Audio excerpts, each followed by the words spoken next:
Welcome to the Coach's Table Podcast, where coaches come to grow personally and professionally through real-world application and online education. What is going on, guys? Wow, did anybody catch that Super Bowl last night? That was crazy. The question is, is the NFL scripted? I don't know. A lot of people ask that. But such a crazy game last night, with the Chiefs and the Eagles.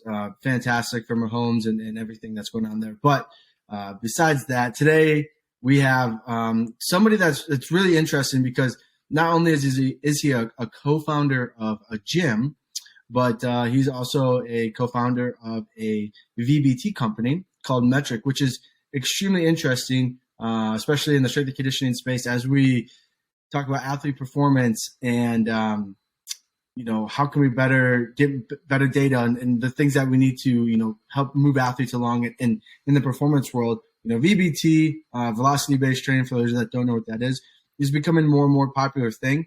And most people now, if you don't have it, you're kind of like, hey, why don't you have this? But we're super excited to bring Jacob Tober on because he is not only a strength and conditioning coach that, would coach day to day, but now has, developed his own company, his own technology. Him and his brother do it, which is super cool. So, Jake, welcome to the show, man. Hey, Kendrick. Thanks for having me on. It's I'm gonna don't hate me on this strength coach world, but I didn't watch the Super Bowl yesterday. I missed it. It's on here in Australia at 10 a.m. in the morning on a Monday. And sure. At Metric, we're pretty flat out building the app and launching a whole bunch of new features. So it was either give up most of my Monday to watch the game of two teams that I don't really know much about, or get a bunch of work done. And Unfortunately, I chose to get a bunch of work done. So, well, hey, I think that's a smart decision, especially for those of you that don't know. Jake's in Australia. That's where he lives, and so dedicating the entire Monday to watch something from a different country, think you got other things that you can do. But here in the United States, we make it a really big deal. We make football a really big deal. And it was a really good game, if I'm being honest with you. Both the Eagles played extremely well. The Chiefs played really well too. I'll give you kind of the run of it. But essentially, the game came down to an extremely controversial call that gave the Chiefs the driver's seat to finish the game out. Yeah. So you can debate all day about whether the call should have been called or not. So, and so a lot of people talk about, is the NFL scripted, right? Because it appeared as if the Eagles were going to win that game. And then, one call literally with a minute and 30 seconds left to go in the game essentially gave the Chiefs the victory. They were on the 10-yard line or whatever the case may be. So, yeah, it was wild. But anyways, enough about the Super Bowl, man. What I'm really interested in, I think what people are also interested in, is what you guys are doing. So if you would, talk to us about Metric, what it is, how it kind of works, how you kind of came about it, what inspired you to say, I am going to make VBT now. So what does that kind of look like for you guys? Yeah, so Metric was born out of our gym. So we have a gym here in Australia, private sector facility. It's called Core Advantage. We're based in Melbourne's sort of south eastern suburbs. We work with junior athletes, semi-elite athletes, state level, national level players who want to take their sport to the next level. So basketball, soccer, Aussie rules, rugby, cricket, track and field, swimmers, all kinds of sports. And we really liked the idea of VBT. So we were like, this VBT thing is cool. Whenever we get, we had a gym away device, whenever we got that out and started tracking power or relative power or speed on our, trap bar jumps and things like that, the athletes' eyes would light up and they'd be like, this is cool, this is a thing. Yeah. But we only had one device. They're pretty expensive and we had hundreds of athletes. So one device, 8 racks and plus bench, plus platforms, we just couldn't logistically do it. And the app was always a little clunky. It was hard to get the athletes to run the app themselves. So we would have to sit there and sort of hold their hand through it. The Bluetooth connection would be a bit iffy and stuff like that. And so for years, I've been doing this for nearly 10 years now, working at Core Advantage. It was like, this is cool. There's a thing here, but it's just there's too much of a barrier to entry. It's too tricky to scale this up in our setting. And so it kind of went by the wayside. And I kept learning about it and reading research and blogs and being interested in the idea. And then my brother Davey, who's an engineer and a computer scientist, very smart guy, he came in and started working at the company. And so we would train together, and he'd work on some, admin type software, things like that, and quality of life stuff to make the gym run smoother and more efficiently. And we started training with the gym, or with the linear positional transducer, and we'd train with him. He's going, why do we have to use this string? What's going on with this? I was like, that's the best there is. And he said, no, I can do better. I can build something in this space. And so we just started playing around. Okay. And so initially we played around with building our own string device, and then we played around with sonar, which is the idea of like using sound to bounce off the floor, kind of like how the Flex unit uses lasers. And so we kind of got those to work, but it was like, we've not got no idea how to build hardware. Now we have to go build hardware. It's the whole thing. But then about 3 years ago, he sort of had the idea to use cameras and use the camera on your iPhone or your smartphone. Because they can record HD footage these days, 60 frames per second. That's a really precise tool.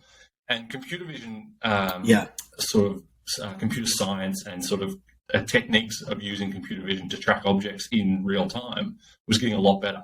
And he has a bit of background in that space. And so he just started playing around with building what is now the metric app and the metric algorithm, which uses computer vision on your smartphone, no extra hardware, to record the barbell lift, squat, bench, deadlift, trap bar, Olympic lifts, whatever it might be, in real time, and then provide that data as soon as you finish the set. So it just works like the camera app on your phone. You open it up, you pick your exercise, you enter your weight, press, frame it up from the side angle of your lift, press record, and you're good to go. And so it gives pretty accurate results. We've got some internal validation that's really, really strong, but we're waiting on some external validations from some universities to be published so that we can sort of share our results and show that this tool is pretty cool. You don't have to have a string on your bar or fancy $1,000 rack mounted systems to get really accurate results.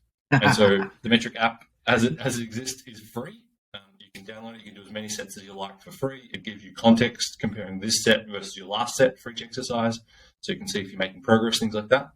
And then that's kind of where we're at now. And the next stage is to build tools for coaches. So build a software platform for coaches to manage their athletes, manage their data, make training decisions, show a leaderboard, things like that. Wow. So you guys, so for any of you that don't really understand some of the depths of what you just said, because I feel like the work that's been put in, it sounds easy to say, hey, we built an app. It sounds easy to say, hey, now we have hardware. Like that all sounds very easy just to say it. And I don't think people actually, I just don't think they actually realize how much work actually goes into something like that. Like building an app is extremely intensive. Building hardware is extremely intensive. And then, getting it out so people actually know that it's something, right? Because if you just said, hey, we built this and then didn't tell anybody about that, nobody's going to even know that it's around. Nobody's going to even know that it existed, right? So let alone you guys went from owning a gym to coding to how did you guys kind of go about that? Because I would imagine coding is a skill set that either you know it or you don't. You're not BSing coding, right? You're not just I think this is gonna work. You're not BSing that. Yeah. Maybe the business aspect of I'm gonna try this technique or that technique, maybe a little bit different, but the coding component, that's a skill set in itself. Yeah, we don't do the hardware, thank goodness. So we rely on Apple to do the hardware on their iPhones and on their iPads. So that's handled there, because hardware is a whole other thing. Because then you've got supply chain things, building moldings, designing it, chips, all that kind of stuff becomes really complicated. So hats off and kudos to anyone who's building their own hardware. But the big thing with VBT was we realized that one of the big limits is having to have extra hardware. So we were really, in the early days, focused on let's make sure people don't have to buy an additional unit or an extra thing that sits in the gym and has to be charged and managed and breaks and things like that. So we wanted to eliminate that variable. But when it came to the coding of the app building is tricky, and I'm not going to pretend like I know how to code, or I'm not a developer by any stretch. But Davey has a computer science. Davey, my brother, has a computer science degree. So he studied engineering, computer science, electrical engineering at university. So he already had a background in that space. He did projects at uni on computer vision and robotics. So it was just nice that I had this interest and passion in velocity tracking in the gym, and he had this sort of idea and new concepts within the computer vision one, was keeping up to date with that. And so when we started training together with velocity in the gym, he was like, why do we have to use this thing? Like, do you know about this? And so we just start chatting about, what he knew about computer vision and what I knew about velocity in the gym. And we just sort of put the two together. So it was a very serendipitous, very nice coincidence that we train together. We get along well, and we like talking about nerdy, techie stuff. And that led to Metric. That's crazy. I think that's really cool. So it essentially, it was kind of the perfect storm, if you will, in a good way. Like your brother, who obviously, you've known for the longest period of time, has the skill set, and you're like, I have kind of this vision because I think there's a way that we could do this better than what's currently being done. And you guys just sat down and said, hey, like, you do this, I'll do that. Okay, cool. And now it's really become something, because I think some of the constraints and limitations from some of the other VBT brands, is that the wire has to be there. Right now, people will say it's the most accurate way of doing that, right? Because you actually have the linear transducer that is available. It is the old school, like tried and true past, the test of time, if you will. And there are other camera-based VBT companies and softwares and apps and other stuff. My question, I guess, is how do you guys ensure that the accuracy is there when it's not quote unquote hardwired in? And when I say hardwired in, I mean with a string on it, right? Because that's what that's kind of the default, if you will, that because there's no string, the differences are a little off, if that makes sense. Yeah. So it's one of those things where it's like, just because something is done a certain way, from 2002 to the mid 90s, some of the first string devices came around. Just because that is the current only good way to accurately get results doesn't mean technology doesn't evolve and other methods become better. So, just because people will tell you have to have a string to do it. You did 10 years ago. If you didn't have a string on your bar, you couldn't measure velocity. That is accurate. And if we tried to build Metric 10 years ago, we would have failed, because computer vision, camera quality, processing speed, all the hardware of the phones, all these things that we rely on in iPhones, in software, in research, in computer science, simply didn't exist even 5 years ago.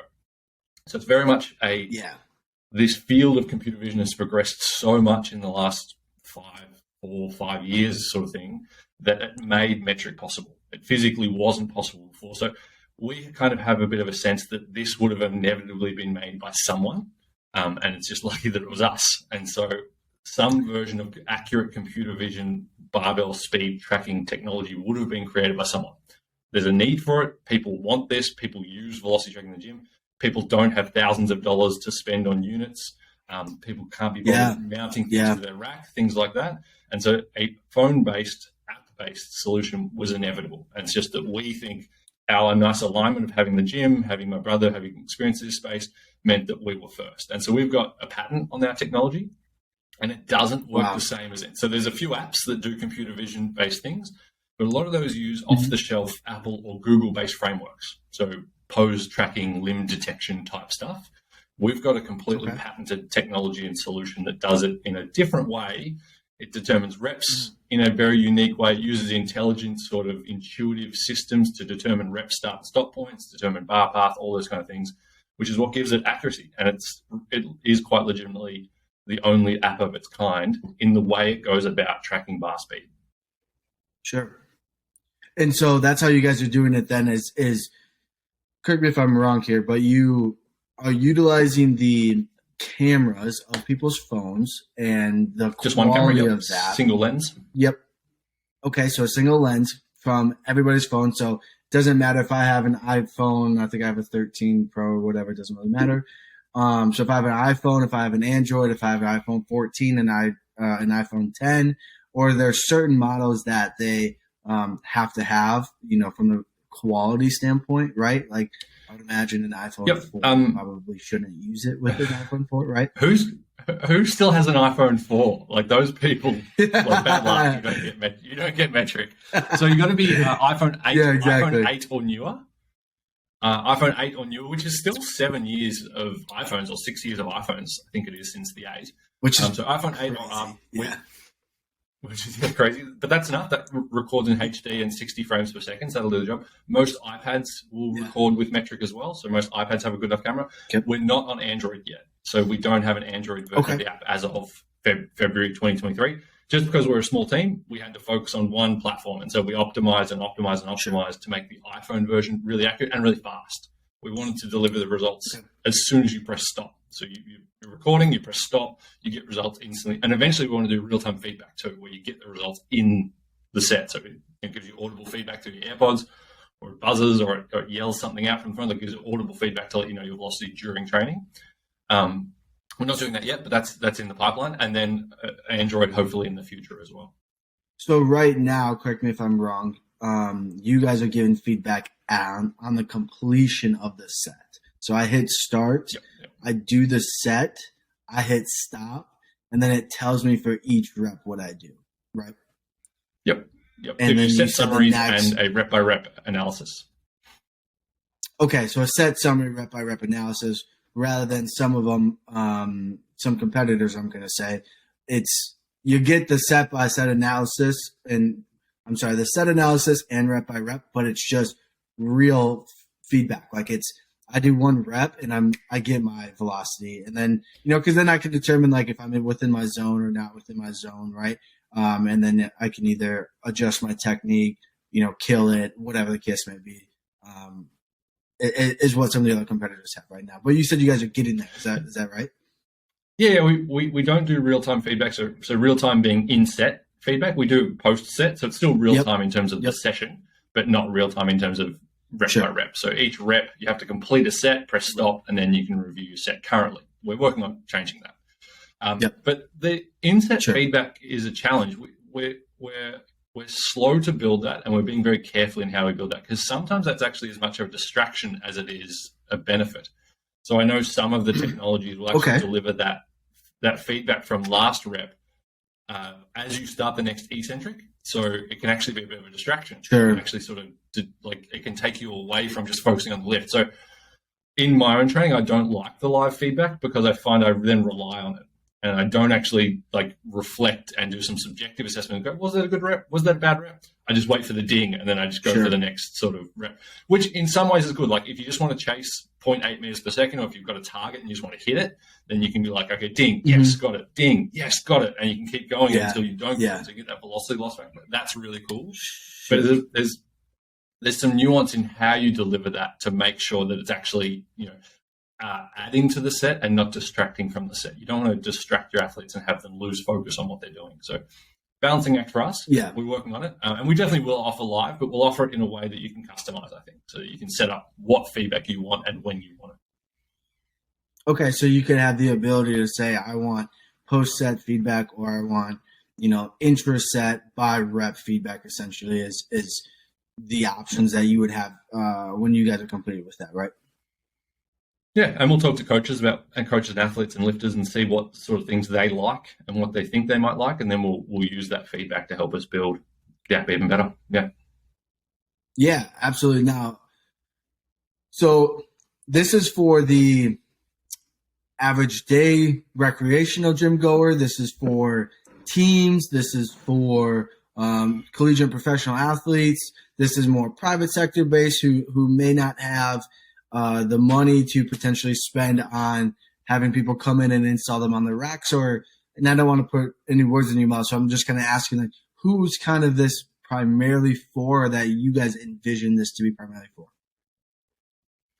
If you lift weights and you care about doing better at lifting weights, then Metric is for you. So if you're a power lifter, if you're an Olympic weightlifter, if you're a college coach, if you're a college athlete, if you're a pro team, if you're a CrossFitter, if you just go to the gym and you like lifting heavy and next week you want to lift even heavier, Metric is helpful for you. So Metric can help you. Even if you had the money and you had the budget for a more expensive, more sophisticated hardware setup, I would argue that in about 12 months' time, you would still choose Metric because its software will be better. It'll be easier to use. It'll deliver better insights. it'll have more power and more efficiency to use on the gym. So you'll be able to use it in less time. It'll deliver more impactful insights as you need them in real time and post-set and post-session, and give you that deep analysis that'll save coaches time and provide greater buy-in for athletes. So we think even if you had more money and you could buy the hardware, I'd say actually just get better iPads, get some tripods, and use Metric, because the software will be better. The experience of velocity-based training will be better with Metric. That's why we exist. We want to make that velocity-based training experience really easy and a delight. Instead of being a burden to charge your batteries and connect your things and do this thing in a clunky app and a clunky dashboard, we want it to be a delight. Data's in the dashboard, It's on the app, it's in real time. You can do things as you go. You get the video as well, which is a massive benefit, having the video feedback along with the data. And those sort of things make it really, really powerful. Okay, yeah. So you guys are getting video feedback. Now, does that video feedback, is that post-set like it is the results, right? Or is that, on completion of the entire session and then it's uploaded to a cloud? Is that essentially how it would operate? Or talk to me about that. It's just on your device. So you record with Metric on It's like a camera app. So you record a video, and that video is then used to process and create the data. And then, we've got the video there, so we might as well allow you to save it. So it's stored in the app for one set. And if you want, you can save it to your camera roll, you can share it to Instagram, send it to your coach, whatever you like. And that video has an overlay of your mean velocity on it, so that you can see rep by rep what your mean velocity looks like during the set as well. So you've got the combination of subjective and objective and the video feedback all together. Yeah, I think that's one thing that's extremely important. And as people are working with more coaches online and have coaches, I think that video feedback is extremely important, because you can be like, let me see how this rep looked, or how this set looked, and you can start to string reps together that are consistently good. Besides, the feel aspect, the internal cueing aspect, I think is extremely important as well. But I also think the objective, external feedback and visualization of like, do you see what you did here? Like, okay, let's fix that. And then that should adjust X, Y, Z, whatever the case may be. I think is extremely important. I video my athletes all the time. And a lot of my coaching is, I'll video them and then be like, okay, like, do you see here? Yeah, let's not do that. Or like, this is really good, or whatever the case may be. And they love it so much more than me just telling them. Now I do obviously tell them, but the video component of it makes it 1,000 times, because we're such visual learners, we pick it up really fast, and it's like, okay, cool. Like, once I see what it looks like, I can, perform that task. But a lot of times, you don't know if it's bad because nobody's told you that it's bad, and you've never seen it either, right? And it's so funny. People are I'm not recording myself at the gym. I'm like, no, you should. You should. I think that's extremely important. Absolutely, yeah. And it's layering it in. So, you've got coach feedback, you've got coach's eye, you've got video, you've got velocity data, range of motion data, tempo data, bar path, all these bits layer on. And then you might record all of it all at once. So you might be using Metric on every single set, but you might not go to it every set. So just because you're recording with the data and collecting that data on every single set doesn't mean you have to stop. We've done a set, let's spend 6 minutes poring over the video. And it's like some sets, it's like, yeah, that was good, cool, carry on. Velocity's about normal, let's just move on. But other times it's like, something interesting happened there. That looked funny, or it looked slow, or it felt heavier than it normally does. Let's dive into why. Did the range of motion change? Did the bar path change? Were you sitting further back? Were you further forwards? Body angles change. You can then, that's where video comes in. That's where range of motion data comes in, tempo. And I think with all of these things, it's important to keep them contextual. So looking at one set in isolation is like, oh, cool, I don't really have a baseline to compare that to. Whereas if you've got data that you're accumulating over time, okay, this person normally benches 100 kilos, 220 pounds. And they get that weight on the bar and they do it. And instead of doing a crisp 5, they do an ugly triple. It's like, well, what happened? Your range of motion was different. And then you go look at last time's video versus this time. Your grip was different. You're 2 inches wider on the bar than you normally are. Or your feet aren't set the same way they normally are. You're not driving with your legs. So you can see these things in video. And then you can add in, well, the range of motion was different. What caused that? Grip width. And then the bar speed was slower because you were going further range of motion, which is changing the strength curve and all these things.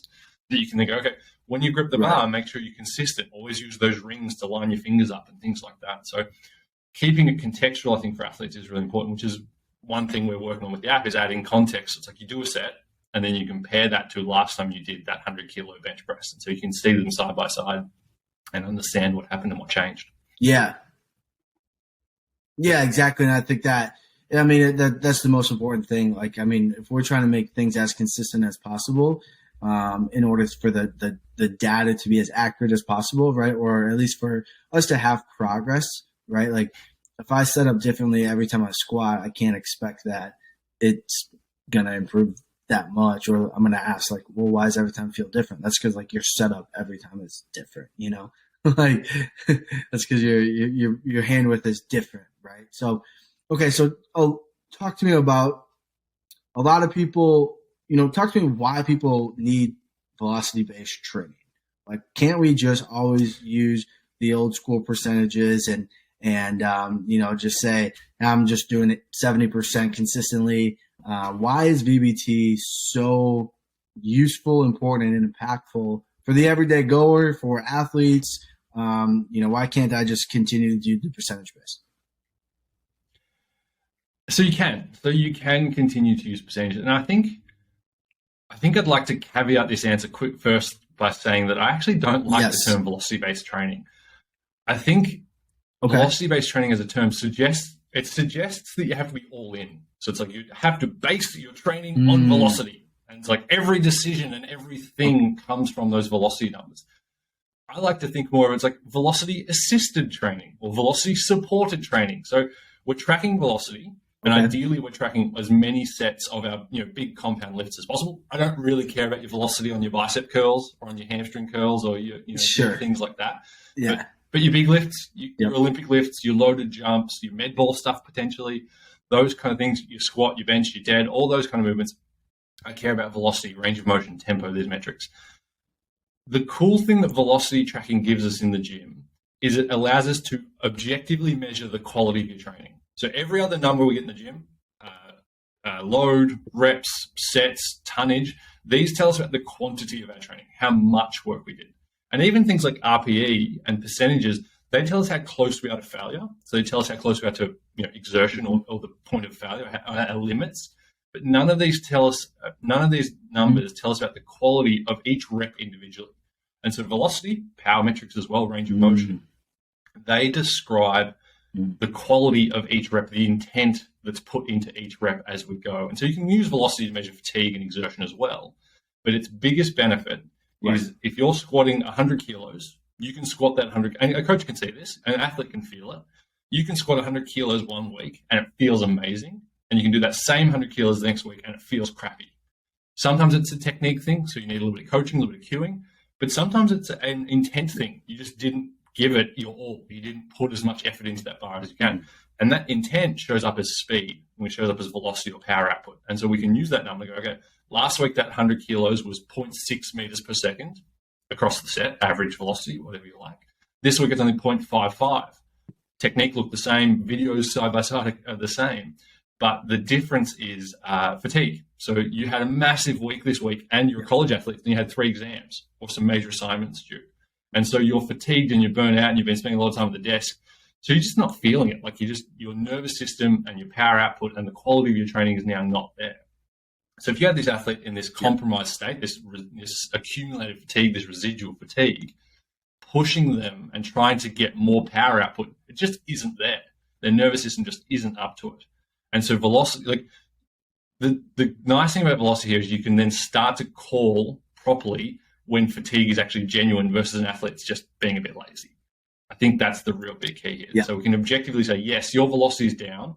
Technique looked the same. Looks like you're trying. I trust you as an athlete to work hard, but your velocity numbers are down. So let's adjust the session. Let's do less reps. Let's do a little bit less weight. Let's do some different type of exercises instead. Today's not a day to get after that quality, for example. And so you can make those real-time decisions with velocity, but over time, you start to accumulate this history of velocity data in your training, just like you accumulate load PRs and rep PRs and all this sort of stuff. You now start to accumulate velocity PRs and new maximum power output numbers and new best quality to each rep. And so you can start chasing those numbers as well. And then you've got another way to track progress. So those two pieces, just measuring readiness and looking at fatigue levels in real time and then tracking progress in a sort of more multi-dimensional way, That's just two of my favorite ways to use velocity, but that's not it. Like, you can keep going with this and you can start incorporating it into your programming and it complement your percentage base or replace your percentages or complement your RPEs or replace your RPEs. It doesn't have to be all or nothing on velocity. It can be a nice little complement, nice little aside to however you also do your training outside that. That's a really good point. I think you can't stress that enough. I know we do call it velocity-based training because we're basing it off of the velocity that we're getting, but I think you make a really good point of saying that it doesn't have to be an all or nothing aspect, and sometimes it can be a confirmation aspect, and sometimes you can utilize, let's say, percentage based is my main way of training, and I'm going to continue to do that. But let's just say I just want to throw it on there to see what numbers we're getting and just to see, okay, are things changing? Because I think another point you said there, and I've even noticed this with my own training and with athletes, is one thing I think VBT does really well is it does show you that accumulation fatigue or just fatigue in general relatively quickly, right? So I understand that my central nervous system is not going to be the same day in and day out, obviously, because there's so many factors that go into that, and fatigue is so multifaceted, but it allows you to see it like now. Whereas, when you're only doing percentage-based training, you're just like, the weight feels really heavy today, right? And like, we haven't really, in the past, we never really like made that correlation to be like, oh, like maybe they're not like fully recovered. You know what I'm saying? Like maybe we thought it, but like we didn't really go any further past that. We just kind of like, oh, we'll push through the workout. You'll be okay. But like now what we can do is be like, okay, well, that's fine. Like let's drop the weight a little bit, still stay within this zone. Stay within this zone, please, but drop the weight and we can still get that desired effect, right? We just, are changing it because we have this real-time information, which is extremely important. And it literally like helps making adjustments on the fly much easier, right? And you can easily visually see like you're within the zone or you're not. If you're not, drop weight. If it's like, if you're way out of it because it's too light, add weight. Like it's simple adjustments like that we can make on the fly. Whereas with the percentage-based lifting, and I love it as well, but it's like, did you get the lift? Yes or no? But we don't get the speed component. We just get the weight component. You're lifting 100 kilos. Well, that's great, but how fast did you move 100 kilos, right? Especially in the sports world, because we know that time is the number one factor that we're always competing against, because plays happen like in less than 250 milliseconds. So like, shouldn't time be an important factor for us, even outside of the field, but inside the weight room? Absolutely. And with to your point about percentage-based training, percentages work. Like knowing your percentages, working above 80% of 1RM is still important if you want to build strength, for example, and progressing that and moving that 1RM point up. But the nice thing about velocity is, well, when you do percentage-based training, you do a 1RM test at the start of the program, every 8 weeks, 12 weeks, twice a year, whatever it is. You do that 1RM test. The gym's full of all this aggressive rah-rah energy, and you do it, and you do a massive big PR. And then you come into the gym during normal training, there's good energy, the music's on, your guys are there, or your squad's there, and you're cruising and you're chilling, and it's good, but you don't have that same rah-rah energy. And so that, you hit that 120 kilo bench press, that 200 kilo squat, or whatever it might have been during rah-rah testing day, and now you based all your percentages for the next 8 weeks off that number. Well, you can't bring that energy every session. You can try, and you'll burn everyone out and you'll kill it and everyone will hate the gym and they'll never come back. But it's not sustainable. And so the idea of using this super inflated 1RM value from 8 weeks ago to determine today's loads based on, and you want to be pushing our limits. We want to be getting close to those high RPE numbers, those 8s and 9s. If you're off by 5%, and then all of a sudden you programmed at what you thought was going to be a 1 rep in reserve set, and you're 5% out, all of a sudden that 1 rep in reserve set is past the point of failure. Your athlete's going to be training to failure more weeks than not. Layer on top of that the fact that athletes are dynamic. Fatigue isn't a linear thing. Progress isn't a linear thing. Some weeks they'll have exams or a road trip, and they'll have stiff hips and they won't be able to lift the same way. And so these factors mean loads should somewhat undulate with their performance levels and their fatigue levels. Not too much. If we're too reactive and we do too much of the undulation, we end up just going around in circles and we're chasing our own tail. We're not actually making progress. We still need to push our limits, and we still need some weeks just to shut up and train. Like, that is just a thing. And a good coach can tell when those weeks exist versus our girls are just beat. Our team has had a massive tournament on the weekend. They're just not in a place to train hard. Now is not the time to push. Other weeks, though, they're just being like, they come to the gym and they're gossiping and they're chatting and they're having fun. And you go, guys, let's get to work. Like, some weeks you need to just push through that, and other weeks you don't. With velocity tracking and velocity data in real time, you can predict that 1RM, ballpark it in a week. And if it's way out from what they normally are, or what you tested, and you can also test less frequently now with this system, you estimate that 1RM during session and go, well, they're way out today, and they look like they're training hard. They shouldn't be way out. Oh, let's make some adjustments. Let's use this modified 1RM for today's loads. Well, let's only ever use daily predicted 1RM to determine our top load, so it follows their undulating fatigue. Now, this system requires a little bit more trust in your athletes, because if your athletes learn how the system works, they'll start lifting everything slower so they don't have to do those 1RM. So it only really works when your athletes are hardworking, or when you've got a good trust, good relationship with your athlete. So it's not like this velocity tracking, you can just plug it into an algorithm and leave it, and there's no need for coaches anymore. I think, if anything, it actually makes coaches just as important, if not more important, to apply the velocity methods with good diligence and still have that artful, meaningful conversations, knowing your athletes, understanding their intricacies, what they want, what they need, and then knowing when to push them, knowing when to pull back. I think that is all still just as important with velocity-based training. It's just you backing it up with objective data. So it provides a bit more certainty in that sense. It can provide more good feedback and good insights to go, okay, I think this, or I'm feeling this, or I'm getting this sense from how the athletes are lifting today. Look at the data that supports that, what I'm seeing, or it's the opposite. Like, okay, well, maybe I've got some bias going on here and I need to adjust that bias, or I was correct. Let's make some adjustments. Let's push them harder. Let's pull back, whatever the case might be. Yeah. I always find it so, I agree with you. I always find it so frustrating and fascinating that,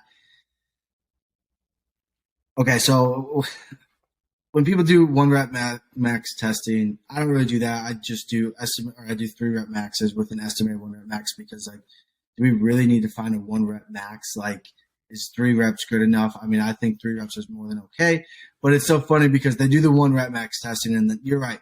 The arousal levels are through the roof on that day, right? And they're bumping and the music's going, they're hooting and hollering, they got 40 guys around, which is cool. And, like, I love that atmosphere.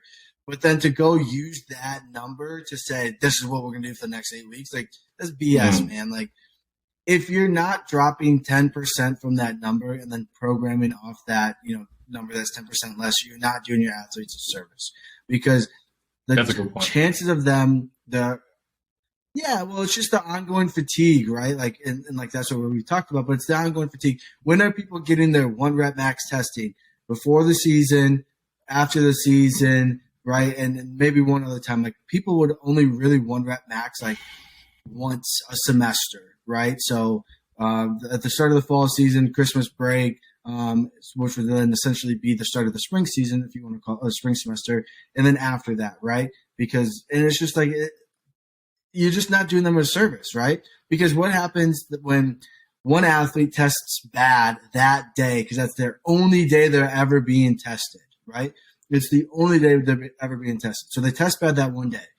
Well, do you think they're going to be bought in for the next semester because they had that one bad test? No, they're one of two things. Either they're going to work their tail off and get a better test, or they're going to be like, what the heck, right? And go the other way. And more times than not, you see people go the other way, right? But if you just test them more consistently, or give them opportunities throughout your training, I don't know, every 3 weeks or so, whether it's a rep out, whether it's, hey, let's just find a heavy 3-rep max, whatever the case may be, or find something close to that, like, you could count that as your testing, okay? So then you can see it more frequently over the calendar year. So then if your athletes do have one bad test or a couple bad tests, you could see the trend and be like, oh yeah, you went down here, but the next time you went up a lot, because progress isn't linear, So it's just really frustrating me. I see so many people do that. And then they're like, well, why are they failing when they're training? Well, because you use this number when they were super aroused. Like, duh, obviously they're not going to be able to do that on a given day. Like, that doesn't make any sense. You know what I mean? Like, I don't know. It's really frustrating to me. Well, with velocity, every session becomes a low-level, low pressure test.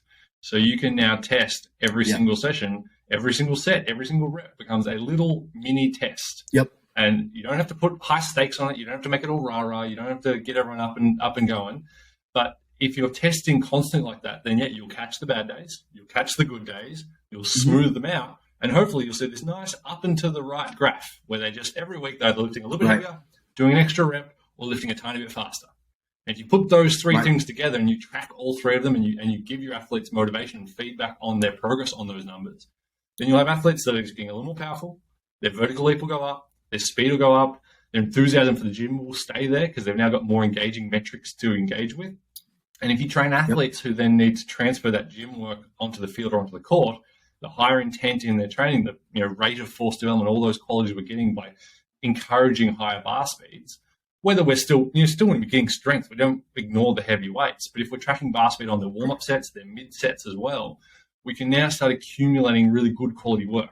And the quality of our work gets better, the quality of our transfer and the quality of our adaptations get better too. And so every set becomes a test, smooth that out, and then, okay, over time we're going up. And you can also then, if things aren't going up, you can go, well, why aren't they going up? Is the program too much volume, not enough volume, the wrong exercises?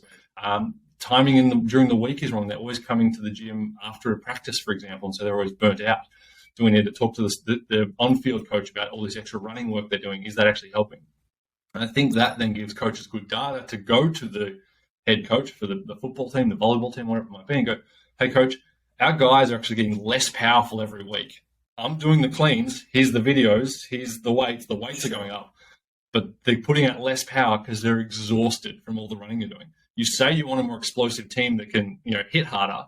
Stop running them. And it gives you data to have that conversation. So you don't have to the coach.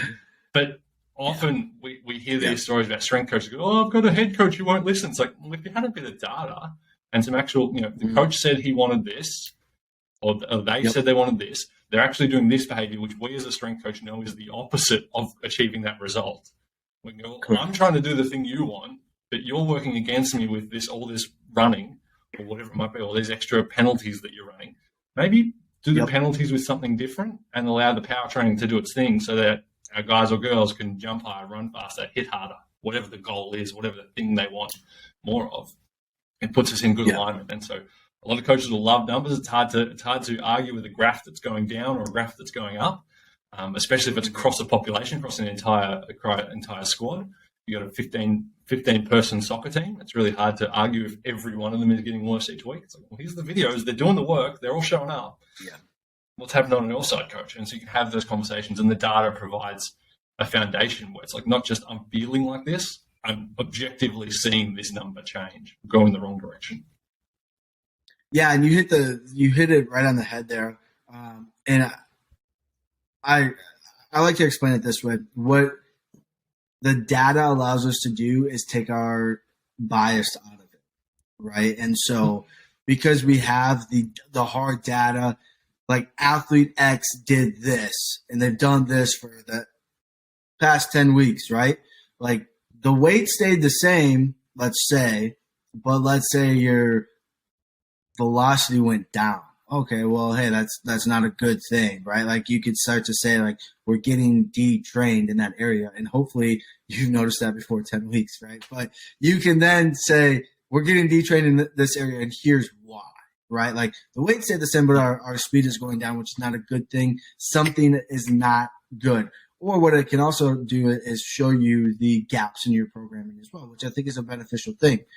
On top of that, what I think it does really well is it takes the bias out of it. So when you do have the data and somebody says whatever they say, you can go back to that and be like, no, look, like, and you can show an athlete that progress is different than always adding weight on. And like, yes, adding more weight is a form of progress, but so is moving the bar faster each rep. So what I mean by that is rep 1, you moved it at 0.75, rep 2, 0.75, rep 3, 0.7, I'm sorry, 0.70, right? Like if you do that 4 weeks from now, and let's say you're consistently at 0.78, 0.78, 0.78, well, instead of going down on your first couple of reps, which we could say would be repeated power or repeated strength, endurance, or repeated speed, strength, speed, whatever you want to quantify it as, whatever zone you're in, you could say our repeated efforts have now increased, which is a good thing, right?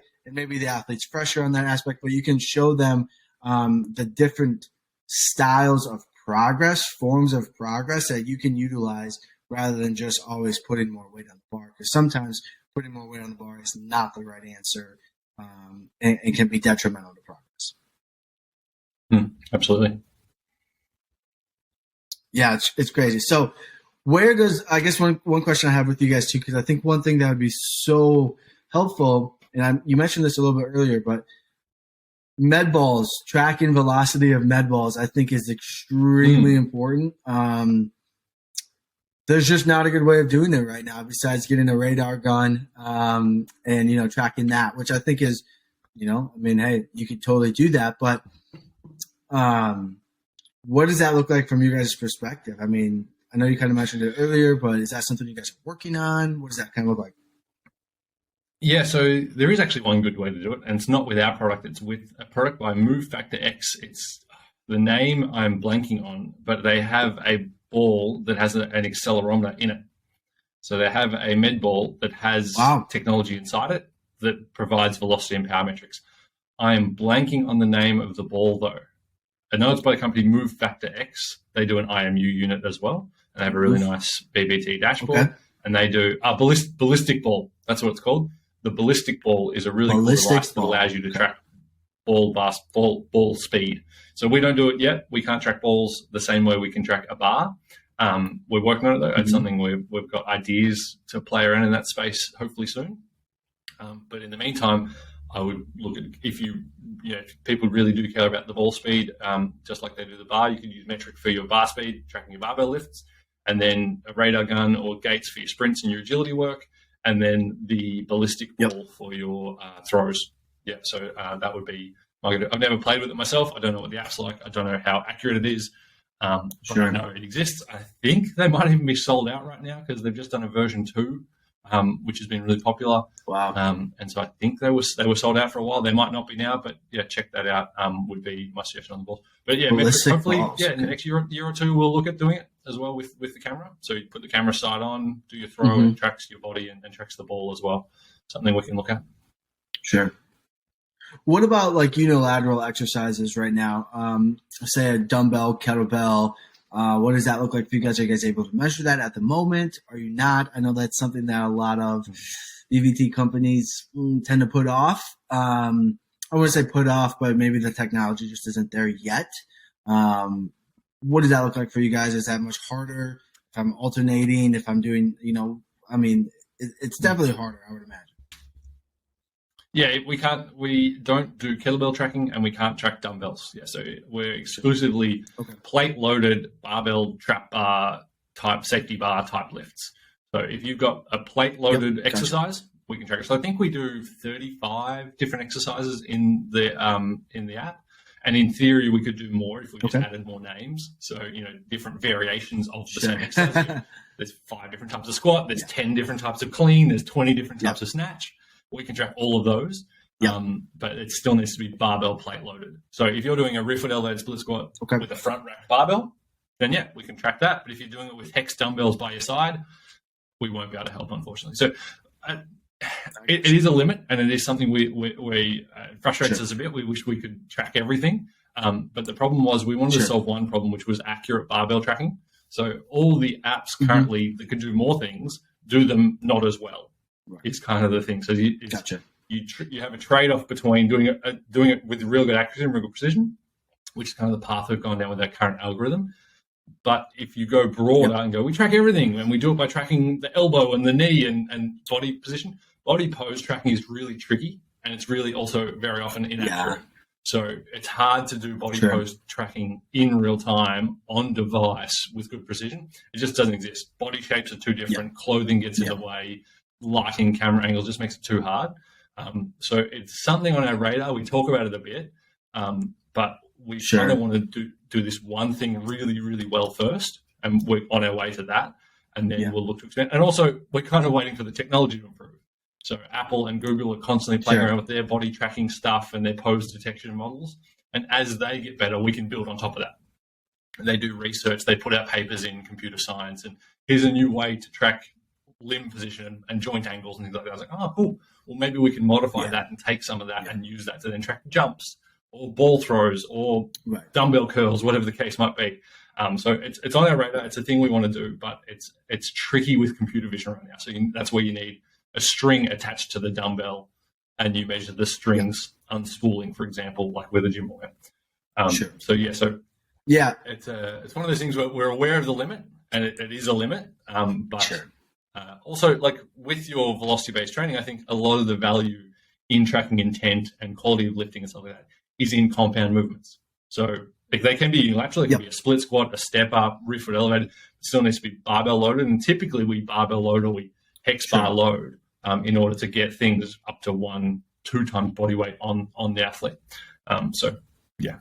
Right. Yeah, absolutely. I don't know of anybody at the moment that does dumbbell tracking like that. I know some are in the works of it, but when is that going to be released in the accuracy? I don't know. So I think I agree with you there. The majority of people are barbell loaded, which I think has its value. In all honesty, I don't know if we need to have the VBT for like a one dumbbell bench press or something. Maybe not. I mean, you could have an argument either way on it, but I think the med ball maybe stuff for tempo metrics, like for example, if you're measuring tempo, I think tempo would be really valuable on unilateral on dumbbell type stuff.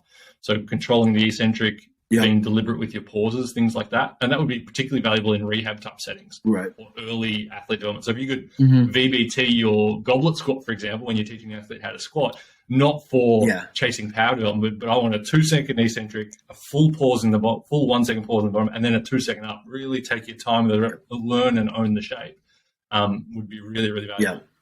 Both for a learner, but also for an athlete who's doing just accessory lifts, and you want them to be a little more deliberate in their accessory lifts. So it's not to say never track velocity on those things, but I think right now we've just had to prioritize. Correct. And so we're focusing on that. Yeah, exactly. 100%.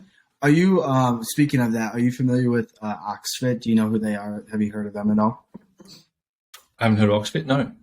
So Oxfit is very interesting. I had an opportunity to use their products when I was at TCU, which was really cool. And essentially, it's a rack platform, right? So it's a platform. It's big, about the size of a little bit bigger than your regular rack, only because the base of it is a 4-stack, right?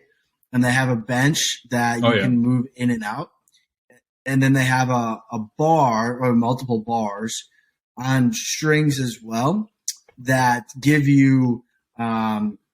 You can adjust the load, so like you don't have to put a 45-pound plate on and off. Like it's just like a touch base, and it changes the load for you, and it can change like accommodating resistance and all this other stuff as well. But then what they have on there, because you saying this made me think of it, is they have a tempo and they have lights actually that light up. So if you're going, let's say 3 seconds down, it will count beep, beep, beep. The lights will flash, and then you come back up based off whatever tempo, and you can set the tempo for each component of that, the eccentric, isometric, concentric phases of it. So it's actually really interesting, really unique. And then they have the 4-stack component to it, and then they have a camera. So like you can see your body positioning like as you're going down and all this stuff too, which is really cool. It's primarily utilized in a rehabilitation setting.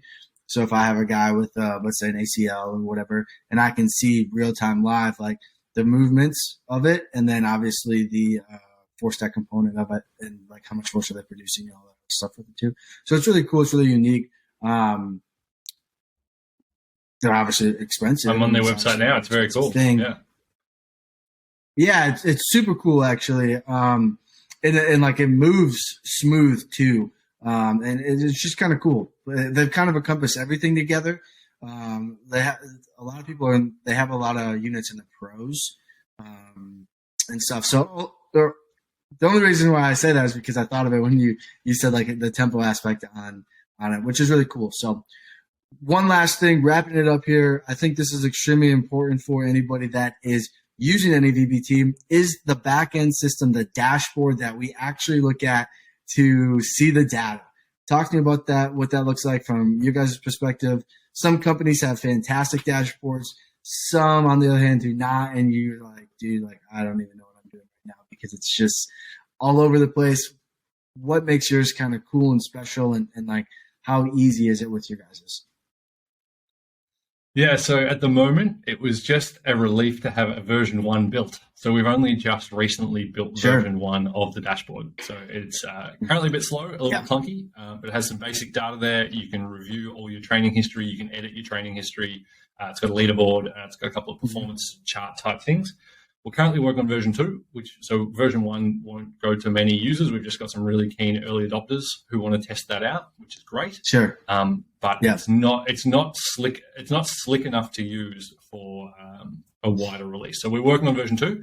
It's well underway in terms of development. We know what's going to be in it. We know how we're going to do it. It's just a matter of getting it built. But yeah, it looks really good. And so it looks nice. It's slick and it's got nice aesthetics and a good color palette to it. And it's fast. This second version is significantly faster to navigate. So once you're in there, everything's just instant in terms of loading.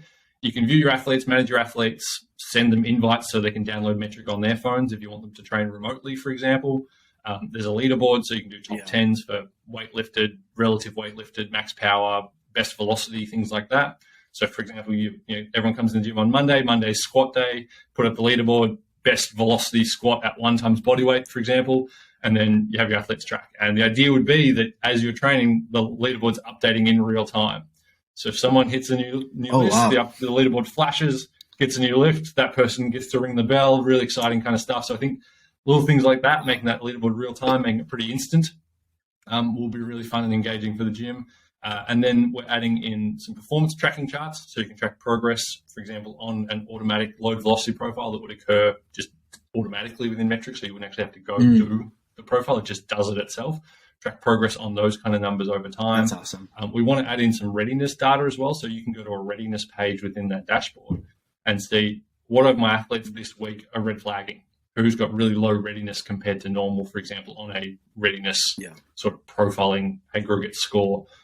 And then you can go, okay, how's the team going as a whole? And then how are these few individuals going? Maybe there's a couple of individuals that are in a bit of a red spot, so you can go talk to them, have a conversation, go, what's going on? Where do we need to be?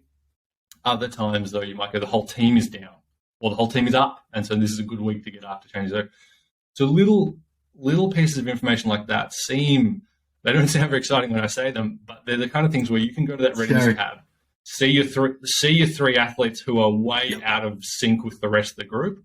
And then go, okay, I need to go talk to Sally, Bob, and Frank when they come into the gym. Those 3 athletes need to have a conversation. Maybe it's just that, they forgot to record their data last session, and so you don't have that data for them, and so that's why their numbers have gone a little skewed. Other times it might be like, yeah, sorry, coach, I was feeling really crappy on Monday, had a crappy lift. I'm feeling much better today. I'm ready to get after it. But other times it's like, no, I'm feeling sore. My hammies are tight. I've got a stiff lower back. Okay, we're not going to do the heavy back squats today. We're going to do some split squat work. We're going to do something different today. Maybe you don't even track velocity on that day because you just like get them through the motions, get a little bit of a recovery session in. So those kind of insights are what we want to help coaches make good training decisions in real time during training, but also between sessions. So you do a session, your 50 athletes come in, they all record their velocity data. You go hit refresh on your dashboard. You go see and go, okay, cool. 4 athletes did really well. They hit 3 new PBs and they did this and they got a new best velocity at this and new power output numbers, all that kind of stuff. And then these 3 athletes, interesting. Okay, velocity numbers way down compared to normal. I'll flag that. I'll add a little tag to that and I'll keep an eye on that next session. So those kind of insights are what we want to give really quickly, and we'll put them front and center up the top of each page. So that's what we're working on. So that's scheduled for release in a couple of weeks, couple of months kind of thing. So that's going to be ready to go really soon. And the big part of building that product will be getting coach feedback. So we want to build it. We're going to build a community for Metric users as well, maybe on Discord, something like that, where people can come in, they can go, hey, what's going on with this? Why doesn't this thing work like that? Well, your athletes are in this state, so you need to make changes. Or they go, I really wish it had this feature. Interesting. Okay. If a bunch of people start asking for that feature, it's like, all right, maybe we need to think about building those kind of features for our users because it's something that's in demand. Yeah, absolutely. And I think that's fantastic. Having the readiness data, I think is extremely important. I use it now. And I think another thing that the readiness data does on top of using VBT is it allows for conversations to occur, and it gives you triggers to have conversations. So, right, like when we're just doing, when we're only doing training with percentages and we don't have anything else, we can visually see it and then have a conversation, but we don't have anything at the beginning to be like, make sure I talk to that person, make sure I talk to that person. You should talk to everybody, but you can talk to them about specific things. And you could be like, hey, did you not sleep last night? Hey, what's up? Like, are you in a bad mood? Like, there's certain things that you can just have more conversation on. And then you can keep an eye on them while you're training. And if you're seeing that the objective data from a VBT or from something else doesn't look good, it gives you another reason to have a conversation, but you can start to correlate those and be like, it could potentially be from this, or it could potentially have an effect on whatever the case may be. And then you can make decisions off of that. I think that the best thing that coaches should have, and it's a struggle because there's so many decisions, but it's like a decision tree matrix. Hey, if this, then X. If this, then Y. Now, I get that it's not clear. It's not always black and white like that, right? But it gives them an indication, a guideline to be like, this could potentially be a good modality change, whatever the case may be. Because right now I feel like we're in the stage where we have all this data, we're collecting all this data, and then a lot of people are asking a big question like what to do with it, right? And like what decisions do I make off of it? And I think having like a decision tree matrix could be something that's extremely beneficial. I recognize that it will never be perfect because every situation and context is completely different, but it can serve as a guideline to say this could potentially be a beneficial thing for yourself and your athlete or whatever the case may be. Yeah, I like that a lot. Yeah. But what can we'll see. I don't know. I'm just thinking out loud. Okay. I'm just, cause a lot of times, like when I'm talking to coaches, a lot of times they're like, so what's the, so what? Like, why is this important to me? Well, you know, some coaches were like, I don't really know or whatever. Like I tell them what I think and that's awesome. But, I think a lot of coaches, could benefit with that, you know? So, but to wrap it up, Jake, where can they find you at? I know you're really active on Twitter, which is actually how I found you, but where, if guys have questions on this, if they want to use Metric, where can they get Metric at? And then where can they connect with you at? Yeah, so best place to start is if you're on an iPhone or if you have an iPad, head across the App Store and search for Metric VBT. It's a free download. You create yourself a free profile, and then you can start training. So there's 30-something exercises in there. It just uses the camera on your device. I use a tripod in my training in the gym, which makes it a little easier to get the framing right. But I've seen people, they use the selfie camera and they just rest against their water bottle or against the dumbbell. They just go steal a 2-kilo dumbbell and they use that and they rest their phone against that and put it side on as they train. Yeah. Really easy to use. If you, we really like feedback too. So if you're a coach, if you're an athlete, you go and use Metric and you hate it or it does something really weird or you wish it had an extra feature, let me know. Best place to let me know is on Twitter, at VBT Coach. I say I hate the name VBT, but there it is in my handle. At VBT Coach on both Twitter, YouTube, and Instagram. I'm on all three pretty actively. So if you're a tweeter, hit me up on Twitter. If you like the gram, come follow me on the gram, send me a DM. I respond to pretty much everyone as long as you're not rude. So if you've got ideas, if you wish it did something, if you want to be part of our coaches pilot program when we launch version 2, we're looking for people who might be interested in joining up early to give feedback and becoming part of that sort of private group. And then, keep an eye out for our Metric community, which we're hoping to launch pretty soon as well, which will go with the product. So people who use Metric, people who want to use Metric can get in touch with us directly and go like that.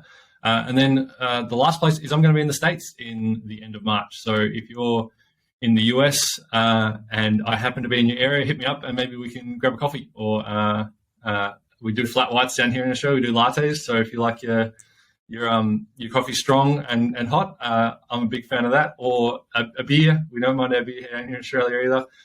So I'll be in the States. I'll be in Milwaukee, Chicago, and then going across to New York and Boston. So doing a little northeast road trip. Okay. So if you're in that area and you want to talk VBT, or just you had ideas, or you just want to talk shop, love talking to coaches, love learning about this stuff. So yeah, hit me up.